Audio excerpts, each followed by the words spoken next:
আলহামদুলিল্লাহি ওয়াহদা ওয়াসসালাতু ওয়াসসালামু আলা মান লা নাবিয়্যা বা'দা আম্মা বা'দ। শ্রদ্ধেয় সম্মানীয় প্রিন্সিপাল, চেয়ারম্যান, ডাইরেক্টর, শিক্ষক মঞ্চ উপবিষ্ট অতিথিবৃন্দ এবং আমার প্রিয় বন্ধুরা, সবাইকে আন্তরিক শুভেচ্ছা ও অভিনন্দন। আমার নাম মোহাম্মদ হাবিব। আমি আশরাফ ইন্টারন্যাশনাল মিশনের নবম শ্রেণীর একজন ছাত্র। আমি আপনাদের সামনে যে বিষয়টি নিয়ে উপস্থিত হয়েছি তার নাম হচ্ছে সালাত।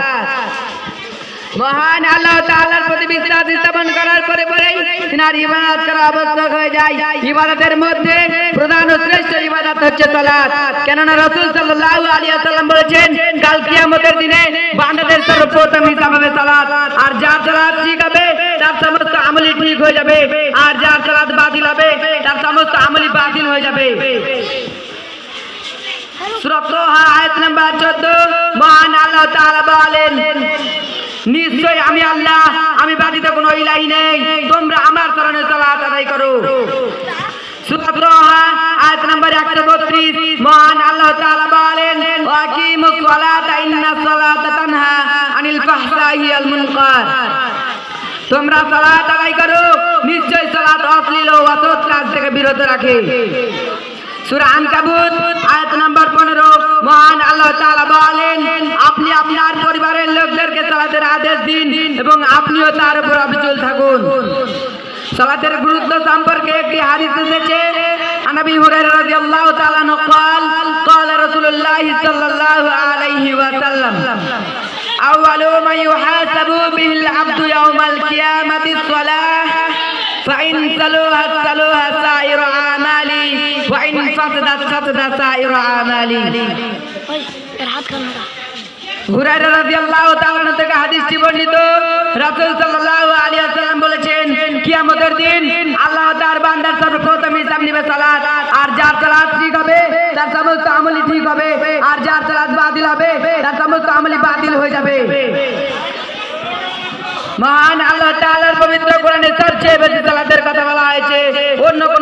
অন্য কোন ইবাদতের ব্যাপারে এতবার তাকিদ করা হয়নি। উল্লেখ্য যে কোরআনে অন্যান্য 82 জায়গায় সালাতের কথা বলা হয়েছে। অন্য কোন ইবাদত অপারগ হলে তার বদলে সদকা, ফিদিয়া, কাফারা দেওয়ার কথা বলা হয়েছে। কিন্তু সালাত এমন একটি গুরুত্বপূর্ণ ইবাদত, এর বদলে কোনো বিধান দেওয়ার কথা বলা হয়নি। যার উপর সালাত ফরজ হয়েছে তার জ্ঞান থাকা পর্যন্ত তাকে আজীবন সালাত আদায় করতে হবে, কোনো স্থায়ী সালাত পরিত্যাগ করা যাবে না। দাঁড়িয়ে সালাত আদায় করতে হবে, আর যদি তাতেও অপারগ হয় তবে বসে সালাত আদায় করতে হবে, আর যদি তাতেও অপারগ হয় তবে শুয়ে সালাত আদায় করতে হবে। মহান আল্লাহ তাআলা বলেন, তোমরা সালাত সম্পূর্ণ করো দাঁড়িয়ে, বসে কিংবা শুয়ে, আর সমস্ত স্থায়ী আল্লাহকে স্মরণ করো।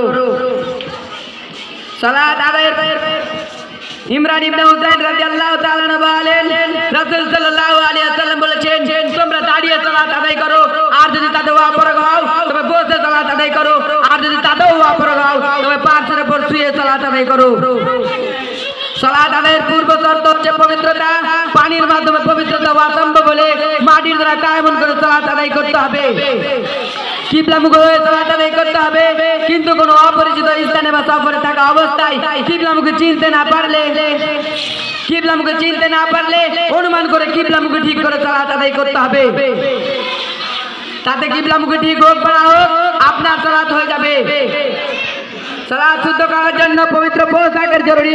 কারো যদি পবিত্র পোশাক না থাকে তাহলে তাকে ওই অপবিত্র পোশাক করে সালাত আদায় করতে হবে, আর যদি কারো কোনো পোশাকই না থাকে তাহলে তাকে পোশাকবিহীন সালাত আদায় করতে হবে। এক কথায় যে অবস্থায় থাকুক না কেন তাকে সেই অবস্থায় সালাত আদায় করতে হবে, কোনো অবস্থায় সালাত পরিত্যাগ করা যাবে না। সালাতের কোনো বিধান নেই, সালাত এর পরিবর্তে কোনো বিকল্প নেই। নামাজের সময় যদি কেউ অজ্ঞান হয়ে যায় তার জন্য ওই সময়টুকু সালাত মাফ, আর যখন তার জ্ঞান ফিরবে তখন তাকে তার সালাত আদায় করতেই হবে। এই বলে আমার বক্তব্য এদি করছি। আমা আলাইনা ইল্লাল বালাদ ওয়া আলাইকুম হিসাব। অবশেষে আল্লাহর কাছে দোয়া করছি, হে আল্লাহ আমাদের সকলকে 5 ওয়াক্ত সালাত আদায় করার তৌফিক ইনায়াত দান করুন। আসসালামু আলাইকুম ওয়া রাহমাতুল্লাহি ওয়া বারাকাতুহু।